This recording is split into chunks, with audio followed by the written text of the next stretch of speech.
Hello friends, once again welcome to your channel study seminar.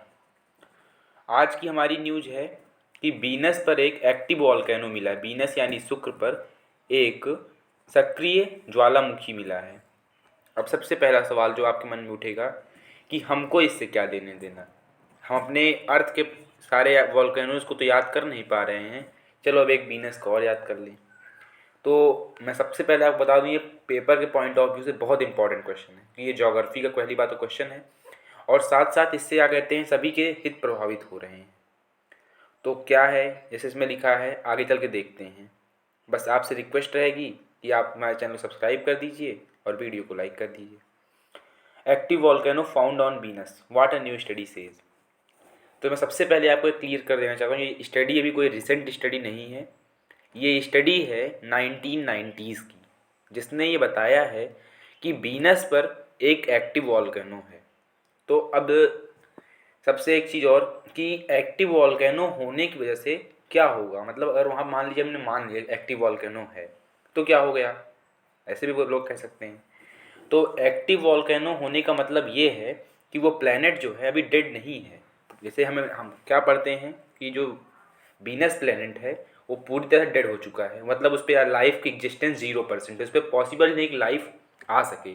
हम प्रयास कहाँ करते हैं, मार्स पर। हम प्रयास करते हैं मार्स पर कि वहाँ पे हो सकता है हमें लाइफ मिल जाए। लेकिन जो ये न्यूज़ कह रही है कि 1990s के एक मिशन नाम बता देता हूँ, मैगलन मिशन ने ये बताया है कि वीनस पर एक एक्टिव वॉल्केनो है, और जिसकी मदद से हम ये कह सकते हैं कि वीनस अभी डेड प्लैनेट नहीं है। मतलब उसको देखकर अगर अगर हम, मतलब जो लावा निकलेगा, जो मान लीजिए वॉल्केनोस जो लावा निकलेगा, अगर हम उसकी स्टडी कर पाएँ किसी तरह से, पहली बात तो हम वहाँ जा नहीं सकते क्योंकि जो वीनस का सरफेस टेम्परेचर है वो अबाउट 450 डिग्री सेल्सियस है, 450 डिग्री सेल्सियस। तो पहली बात तो हम जा नहीं सकते, लेकिन किसी तरह अगर हम उसके जो मोल्टन मगमा निकलेगा उसके मटेरियल्स को ला सकें तो हम उसकी स्टडी करके ये बता पाएंगे कि आगे आने वाले समय में हमारी धरती का क्या पोजीशन होगा। जिस अर्थ को आज हम बुरी तरह से परेशान कर रहे हैं, उस पेड़ों को काट डाल रहे हैं, पोल्यूशन फैला रहे हैं, तो उस मगमा को हम देखकर समझ सकते हैं कि वहाँ पर क्या हुआ था जिसकी वजह से आज वीनस इस तरह है। तो क्या हम भी उसी रास्ते पे चल रहे हैं जिससे हमारी अर्थ आगे जाके उस तरह बन जाए। तो मतलब ये प्रमाण दिए जा सकते हैं। चलिए आपको इस क्वेश्चन का इंपॉर्टेंस दिखाते हुए इसी से पूछा गया एक क्वेश्चन और दिखा देता हूँ। ये क्वेश्चन 2021 में यूपीपीएससी में पूछा गया था। डेविंग और वेरिटास नाम के दो मिशन थे, मिशन हैं जिनको नासा ने अनाउंस किया है।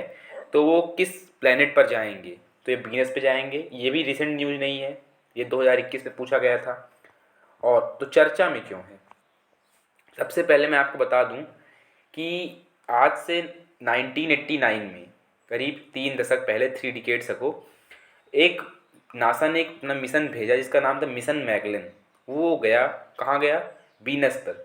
वीनस पर गया। वीनस मिशन भी कई तरह के होते हैं, 4 तरह के होते हैं, हम उनकी भी आगे चर्चा कर लेंगे। वीनस पर गया, वहाँ उसने 5 साल बिताए, और जब नासा ने सोचा, उसने कुछ फ़ोटोज़ खींची, और जब नासा ने सोचा चलो अब इसको थोड़ा लैंड कराते हैं, तो वहाँ पे वो लैंड हो ही नहीं पाया और वो ख़त्म हो गया 1994। मतलब 5 साल वो वहाँ पे रहा।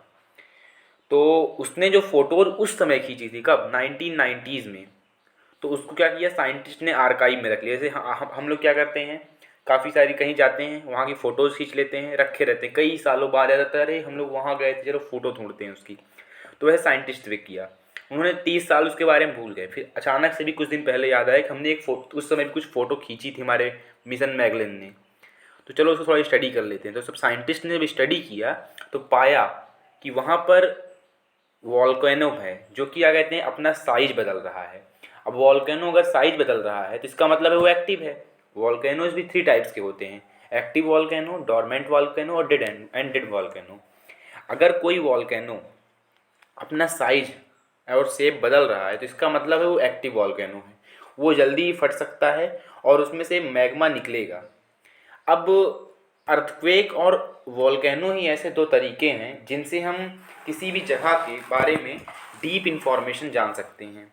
अगर आपको अर्थ के इंटरनल स्ट्रक्चर के बारे में जानना है तो आप कैसे जानेंगे, या तो आप अर्थक्वेक की मदद से जानेंगे या तो आप वॉल्केनो की मदद से जानेंगे। क्योंकि जो अर्थ का रेडियस है वो 6400 किलोमीटर है, 6400 किलोमीटर, और ये पॉसिबल ही नहीं है कि आप उसके अर्थ के सेंटर तक जा करके ये जान पाएँ कि कैसे हमारी लेयर्स अरेंज हैं, crust, mantle core, inner core, outer core. ये सब मतलब आप अच्छे से अगर आपको जानना है तो आप कैसे जान सकते हैं, ये तो अर्थक्वेक से, ये तो वॉल्केनो से। तो इसलिए इनका इम्पोर्टेंस बहुत है। ये भले दोनों त्रासदी लाते हैं, लेकिन इनका जो पॉजिटिव एस्पेक्ट इनका क्या है, केवल यही कि आप इनकी मदद से जहाँ पे आप हैं, हम लोग वैसे अर्थ पे ही हैं, मान लीजिए कहीं और किसी प्लेनेट पे भी ये आ रहे हैं, तो हम उस प्लेनेट के बारे में और ज़्यादा जान सकते हैं, उसके इंटरनल स्ट्रक्चर के बारे में जान सकते हैं। जो बाहर से हमें दिख रहा है वो तो दिख ही रहा है, अंदर से कैसा है वो प्लेनेट, कौन कौन से उसमें मेटल्स पाए जा रहे हैं, मतलब ये सब हमको अंदर से ही मिलेगा। ठीक, तो चर्चा में इसीलिए आया है ये। और 4 तरह के मिशंस होते हैं। कितनी तरह के? 4 तरह। Flybys, orbiters, landers and rovers. अगर जो इसमें सबसे मतलब बेसिक सब मिशन होता है उसे ऑर्बिटर होता है। ऑर्बिटर मतलब जैसे आपने अर्थ से एक कोई भी मिशन छोड़ा, मिशन मतलब कोई सैटेलाइट या कोई रॉकेट छोड़ा, वो वीनस के पास गया और उसके ऊपर से ही चक्कर काट रहा है, तो इसका मतलब वो कौन सा मिशन हुआ? ऑर्बिटर मिशन हो गया। और अगर आपने उसे लैंड करा दिया, कहाँ लैंड करा दिया? वीनस के सरफेस पे, तो अब वो कौन सा मिशन बन गया? लैंडर मिशन बन गया। और अगर आपने उसको लैंड करा के थोड़ा दूर चला दिया, थोड़ा दूर मतलब वीनस के सरफेस पे या किसी भी प्लेनेट के सरफेस पे, कहीं भी किसी और सेलेस्टियल बॉडी पे आपने लैंड करा थोड़ा दूर चला दिया, रो करा दिया, तो उसे रोवर मिशन कहा जाएगा। और ये फ्लाई बाइज क्या होते हैं? ये भी तो एक चौथा मिशन हमारा होता है, फ्लाई बाइज। मान लीजिए आप जा रहे थे कहाँ पे? मरकरी पे। कहाँ जा रहे थे? मरकरी पे। अब अगर आपको अर्थ से मरकरी जाना है तो बीच में कौन सा प्लैनेट पड़ेगा? वीनस। तो आप क्या करेंगे? वीनस के बगल से उसे टाटा बाय बाय करते हुए चले जाएंगे। मतलब अगर किसी प्लैनेट के बगल से जाओ, वहाँ हमें जाना नहीं जहाँ, लेकिन जैसे अगर आपको कहीं दिल्ली से मुंबई जाना है तो बीच में जो शहर पड़ेंगे, जो बीच में वो शहर पड़ेंगे वो फ्लाई बाय, वो समझ लियो अगर आपको मिशन है दिल्ली से मुंबई जाने का, तो बीच में जो सही शहर पड़ेंगे उनमें से कोई एक प्रसिद्ध शहर होगा, आपने से आप वहाँ से गए तो आपका फ्लाई बाय मिशन हो गया। मतलब उसी तरह आपने वीनस को क्रॉस किया, मतलब वीनस पे हम गए नहीं, क्रॉस किया, तो हमारा फ्लाई बाय मिशन हो गया। तो ये हमारा 4 मिशन हो गए। और आगे चलते हैं, चर्चा में क्यों है, मतलब चर्चा के बिंदु क्या हैं, कि हम इसमें मैगलिन मिशन क्या है ये जानेंगे, वीनस पे जाने वाले आगे कौन से मिशन होंगे ये जानेंगे, और कौन कौन से मिशन गए हैं ये भी जानेंगे। उसके बाद आप देख सकते हैं कि ये हमारा एक सोलर सिस्टम है जिसमें हमारा सन है पेरेंट, बाकी 4 इनर प्लैनेट हैं, 4 आउटर प्लैनेट हैं, जिसमें अर्थ तीसरे नंबर पे है और वीनस सेकंड नंबर पर है। और ये वीनस का हमारा स्ट्रक्चर है, और जहाँ पे आपको ये रेक्टेंगल शेप का बॉक्स दिख रहा है, यहीं पे वो पाया गया है, क्या? वॉल्केनो पाया गया है। NASA's Magellan data reveals volcanic activity on Venus. जो मैगलिन मैगलिन डेटा मतलब मैगलिन मिशन जो था नासा का, नासा ने छोड़ा था 1989 में, उसने उसकी जो एक्टिविटी रही, जो उसने फोटोज कैप्चर किया था, उसकी मदद से हमें पता चला है कि अभी वीनस प्लैनेट जो है डेड नहीं है। ठीक है, स्टडी तो कैसे हम जाने कि मतलब वहाँ पे हमने क्या देखा, ऑब्जर्वेशन क्या थी हमारी? तो ऑब्जर्वेशन यही थी हमारी, जो फोटोज़ के द्वारा। सोचिए ऑब्जर्वेशन रिसेंट ऑब्जर्वेशन नहीं है, ये 1990s की ऑब्जर्वेशन है। आप ये क्लियर करके चलिए, भले हम पढ़ उसे आज रहे हैं, लेकिन ये आज 30 साल पहले की बात है। तो उस जो कुछ भी इसमें चलेगा वो सब उसी समय के हिसाब से चलेगा।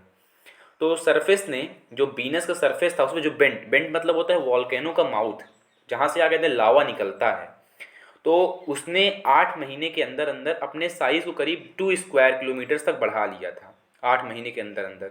और उसके इसी बढ़ते हुए साइज़ को जो कैलिफोर्निया इंस्टीट्यूट ऑफ टेक्नोलॉजी और जेट प्रोपल्शन लेबोरेटरी जैसी कई बड़ी बड़ी महारत्न लेबोरेटरीज ने मतलब डीप स्टडी करने के बाद हमको ये बताया है कि उसका साइज बदला, इसका मतलब एक्टिव वॉल्केनो है। और एक्टिव वॉल्केनो है मतलब ही वीनस प्लैनेट पूरी तरह डेड नहीं है। तो अगर हम उसके वहाँ से कुछ सैंपल ला पाते हैं तो हमें जान पाएंगे कि उसकी ये हाल, उसका ये हालत कैसे हुआ, कैसे आज वहाँ का टेम्परेचर 450 डिग्री से पहुँच चुका है, कैसे आज वहाँ पे इतनी एसिड्स पाए जा रहे हैं, कैसे आज वहाँ पे मतलब जो इतनी हार्श कंडीशंस हैं कैसे बनी वहाँ पे।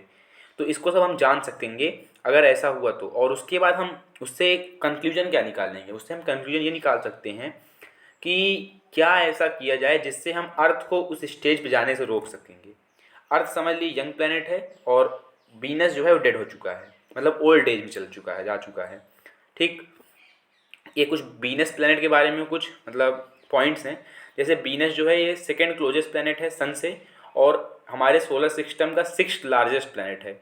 और साथ साथ वीनस जो है हॉटेस्ट प्लैनेट भी है। भले मरकरी सबसे पास है सन के, मरकरी जो है सन के सबसे पास है, लेकिन वीनस जो है हमारा वो सबसे ज़्यादा हॉटेस्ट प्लैनेट। इसमें कंफ्यूज मत होइएगा। इसका सरफेस टेम्परेचर करीब 450 डिग्री सेल्सियस रहता है और ये उल्टा घूमता है। जैसे बाकी जो प्लैनेट्स हैं, यूरेनस भी नहीं, यूरेनस भी इसके साथ उल्टा घूमता है।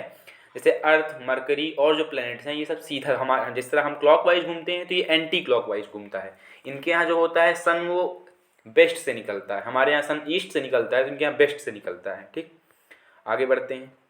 और वहाँ पे जहाँ पे ये मिला है उसे मार्ट मॉन्स, उस एरिया का नाम है दिया गया है, मार्ट मॉन्स दिया गया है, जो कि आल्टा रीजन में पाया गया है और ये वहाँ का सेकंड हाईएस्ट वॉल्केनो है। मार्ट मॉन्स नाम है, आल्टा रीजन वीनस पे पाया गया है और ये सेकंड हाईएस्ट वॉल्केनो है। रिपीट कर रहा हूँ। ठीक, तो वही फिर से है और आगे बढ़ते हैं। हाँ, ये देखिए, शुक्र ग्रह पर भेजे गए मिशन यूएस, रसिया, जापान, यूरोप, यूएस, हाँ मतलब इतनी 4 कंट्रीज़ ने अभी तक वहाँ पे मिशन भेजा है, यूएस, रसिया, जापान, यूरोप। अभी इसमें इंडिया का भी आपको बताएंगे कि हम इंडिया भी कहाँ पर है। तो यूएस ने 1962 और 1974 की जब मैरिनर सीरीज भेजी थी, उसके बाद 1978 तक pioneer Venus 1 and pioneer Venus 2, और जिसकी अभी तक हमने बात किया मैगलेन 1989 में भेजा गया था। उसके बाद रसिया ने भी भेजा और अभी तक सबसे ज़्यादा सक्सेसफुल अगर कोई कंट्री इस पर रहा है तो रसिया है, क्योंकि रसिया ने इस पर अपना ऑर्बिटर से बाद लैंडर मिशन भी भेजा है और उसके बाद उसने अपने मिशन को वहाँ तक पर 50 मिनट रोक कर रखा था। मतलब 50 मिनट उन्होंने लैंड कराया, कुछ स्टडी की, उसके बाद उनका मिशन भी ख़त्म हो गया।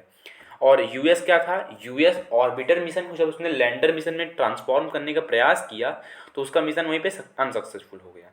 लेकिन रसिया ने अपना लैंडर मिशन उतारा है, मतलब उसने लैंड किया है। फिर जापान ने 2015 में और यूरोप ने 2005 में। और फ्लाई बाई मिशन जो मैंने बताया था, ये 3 गए हैं। गैलीलियो 1989 में, कासिनी 1997 में और मैसेंजर 2004 में। फिर ये मैगलेन क्या है, ये नासा का वीनस प्लैनेट का सबसे सक्सेसफुल मिशन रहा है, जो कि 4 में 1989 को छोड़ा गया था और 13 अक्टूबर 1994 को कम्युनिकेशन लॉस होने से ख़त्म हो गया था। अब ये शुक्र के आगामी अभियान, इसरो भी एक मिशन पे वर्क कर रहा है, इसका नाम है शुक्रयान 1। अगर हो सकेगा तो इसे हम दिसंबर 2024 में छोड़ेंगे, नहीं तो फिर विंडो खोलेंगे अपनी 2031 में। अब इसका क्या मतलब है, जैसे अब कुछ लोग सोचेंगे अगर मान लीजिए हम दिसंबर 2024 में ऐसा होगा नहीं, लेकिन मान लीजिए फिर भी अगर हमारा इसरो फेल हो जाता है भेजने में, तो वो अगले साल क्यों नहीं भेज दे रहा है, 7 साल क्यों लगा रहा है भेजने में। तो देखिए, अगर दोनों प्लैनेट्स उल्टा घूम रहे हैं, तो अगर जब एक प्लैनेट ईस्ट साइड रहे और एक प्लैनेट भी वेस्ट साइड रहेगा, तो हमें वीनस में जाने के लिए बहुत ज़्यादा तेल खर्च करना पड़ेगा। तो हम 7 साल का इंतजार इसलिए कर रहे हैं ताकि उस समय क्या होगा, अर्थ और वीनस की जो डिस्टेंस होगी सबसे कम होगी, या तो 2024 में कम होगी या तो फिर 7 साल बाद 31 में कम होगी। तो इसलिए हम उसके बीच में कोई मिशन नहीं भेजेंगे, अगर भेजेंगे तो 2024 में, नहीं 2031 में। तो ये देखिए, जो बेल्टीज और डाइवेंसी जो हमारा क्वेश्चन आया था, ये 2030 तक भेजे जाने वाला मिशन है, जिसको क्या कहते हैं, मतलब नासा भेजेगा। ये हमारा क्वेश्चन था। क्योंकि बेरिटास और डाविंसी नाम के 2 मिशन हैं जिनको नासा प्लानिंग कर रहा है कि वो 2030 तक भेजेगा। कहाँ पे, वीनस पे। ठीक है, उसके बाद मैंने बता दिया। ठीक है, thank you, thanks for watching. अगर आपको इस वीडियो का PDF चाहिए तो आप हमारे Telegram channel study with study seminar का जुड़ सकते हैं, जिसका लिंक डिस्क्रिप्शन में दिया गया है। Thank you.